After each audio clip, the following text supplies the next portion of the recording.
त्या कोळशेवाडी खुर्द मधले लोक आपण नंतर इथे आणणारच आहे आणि सेटल करणार या ग्लोबल सिटी मध्ये. ही सिटी वायफाय आहे असं आम्ही ऐकलंय. तुम्हाला हायफाय म्हणायचंय का? तुमचं इंग्रजी एकदम लोकल पत्रकारावाणीच आहे हो, हुकलेलं. वायफाय इंटरनेट साठीच बोर्ड लिहिलंय तसा. असं ना असं. अरे म्हणजे काय झालं तुला? अरे उचला उचला जरा त्याला.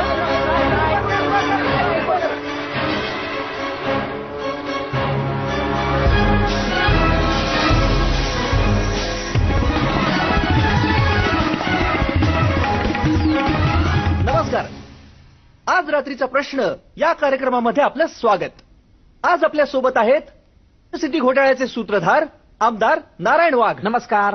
आणि ज्येष्ठ समाजसेवक बाळकृष्ण धोंगडे. नमस्कार. धोंगडे सर, तुम्हाला काय म्हणायचंय? या घोटाळ्यामुळे आज संपूर्ण देशामध्ये आपल्या राज्याची मान खाली गेलेली आहे, नाव गेलेलं आहे. आणि म्हणून या घटनेची जबाबदारी स्वीकारून आमदार नारायण वाघ तुम्ही राजीनामा द्यायला हवाय. यात राजीनाम्याचा प्रश्न येतो काय? मी गांधीजींच्या तत्वावर चालणारा माणूस आहे आणि गांधीजी काय म्हणले होते? खेड्याकडे चला म्हणले होते का नाही? आमदार सांगा. नारायण वाघ तुम्ही गांधीजींचं नाव घेऊ नका. हे बघा, सिटी हे एक फार मोठं घोटाळ्याचं प्रकरण आहे. नाही घोटाळा घोटाळा असं तुम्ही सारखं म्हणून जनतेच्या मनात गैरसमज पसरून देऊ नका धोंगडे सर. मला तुमच्याबद्दल आदर आहे.